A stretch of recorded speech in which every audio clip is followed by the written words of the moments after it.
s'ka pas asnjë reformë drejtësie. Patjetër. Ose jo, del fjolla, dolin fjalët e dy palëve.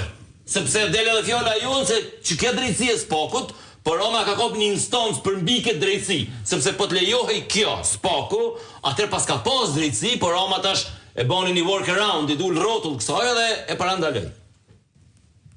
Mande. Tashi, se nisëm për dosjen e Ballukut.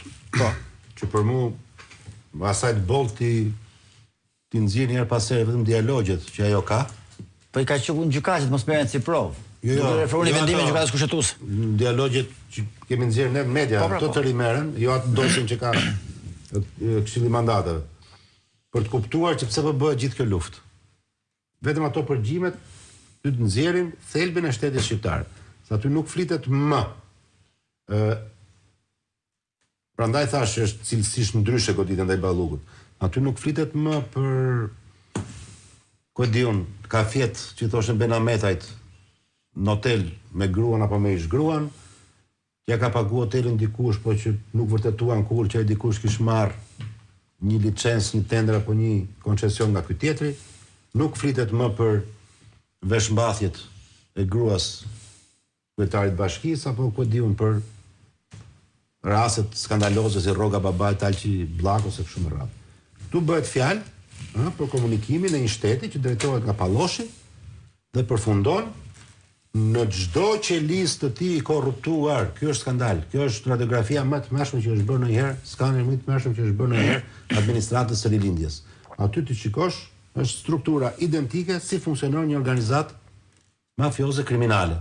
Pra që nga qelizat që janë poshtë, si ngrihen grupet e prokurimit, si drejtohen ato, si monitoron ministra nga fillimi deri në fund dhe si ministra thot pastaj që në koordinim me RM-n, si e ka pseudonimin ky AKM-n, do të shkoj ta marri ky, do të shkoj ta marri ky tjetri, ky tjetri. Mbaron pjesën e KM-s, vazhdon me pjesën e vet, pastaj thot këtë do ta marri ky i gazetës shqiptare, këtë tjetër do ta marri ky tjetri, gjua që përdoret, është tipike organizatë mafioze. Po të shikosh përgjimet antimafjes italiane për një organizatë, marrin ose Kozanosën ose Camorrën është e njëjta gjë.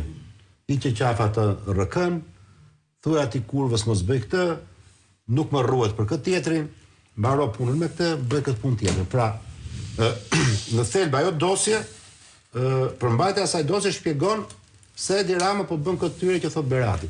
Pra, po bën këtë tyre sepse vajtja deri në fund i atij hetimi nuk është në fund sa shtëpia ka Belinda. Është sa shtëpia ka marr Rama, duke përdorur Belindën, duke përdorur tjetrin apo tjetrin.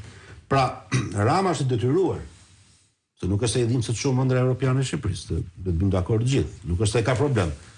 Që si të shkojnë në Emiratet, si të shkojnë në BE, si të shkojnë në Stamboll, për Ramën është e njëjta gjë. Rama do të rinë pushtet. Nuk është për shqiptarët e njëjta gjë. Jo, për shqiptarët, po s'ka rëndësi, shqiptarët nuk votojnë çka. Nuk zgjedhin se votojnë. Po do të thosh s'ka alternativë, dakord jam. Po të them që Rama, sa mirë ma lezën edhe mendjen drejt. Sigurisht, jo mendjen, nuk të kuptoj vizion.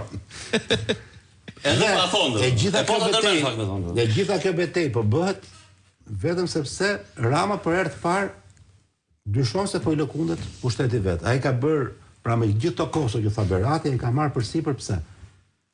Sepse është vija ndarse, o lëshon pe tani dhe nesër mund t'i marrin sekretarin e përgjithshëm, ministrin tjetër, mund t'i shkojnë ke shtëpia.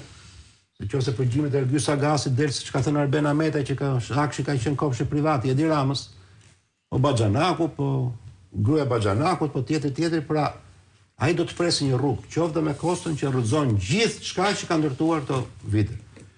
Aty e vetëm gjë që jam dakord është që do reagoj BE-ja apo do reagoj BE-ja. Reagon BE-ja. Reagon. Po ku të reagoj BE-ja shkret? Pse? BE s'po i marrin Grenlandën, nuk reagon dot. Jo ti marrin. Jo, mbrojti Grenlandën. Në fakt kur u bën bashkë mbrojtën Grenlandën. Ne mbrojtëm. Do bëjmë bashkë për mbrojt Spakun, po.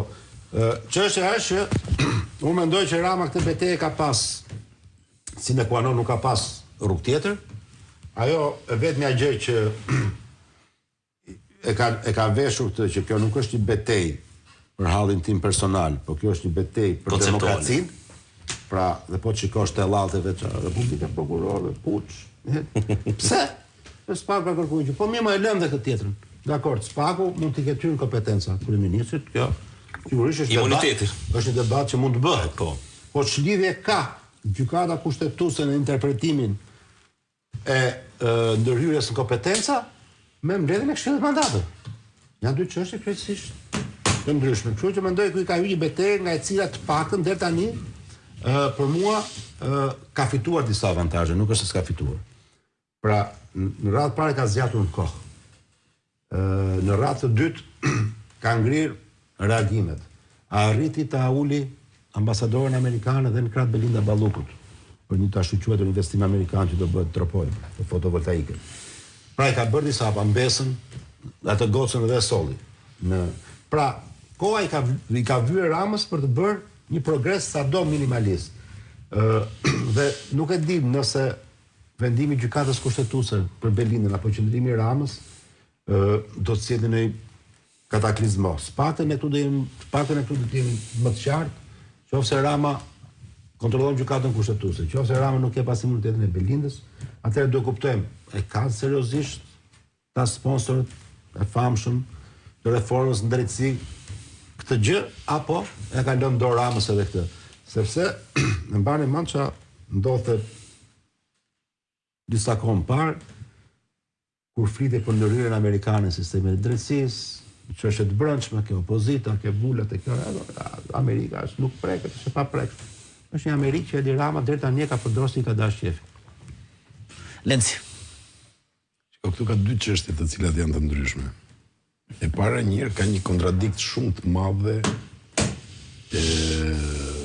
në dilemën e pandryshueshme të këto viteve të fundit që e kontrollon apo jo Rama Spakun.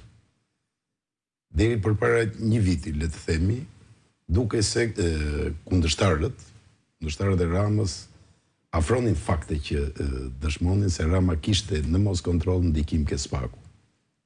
Arresti shtëpiak i rasti Rena Gjokës këtë nuk është provë? Po deshe ta numëroj dhe atë. I peqë bëri kolegjoja me të. Po të them çfarë është më e rëndësishme. Arresti shtëpiak i liderit të opozitës ishte një argument që ja vlente të diskutohej. Arrestimi brutal Ilir Metës i ish presidentit dhe kryetarit të Partisë Lirisë ishte gjithashtu një gjë e tillë. Drejtuesi një partie tjetër opozitare gjithashtu. Një nga fituesit e zgjedhjeve lokale në një bashki të nxehtë si ajo i Marrës, duke se u privua me mjete jo elektorale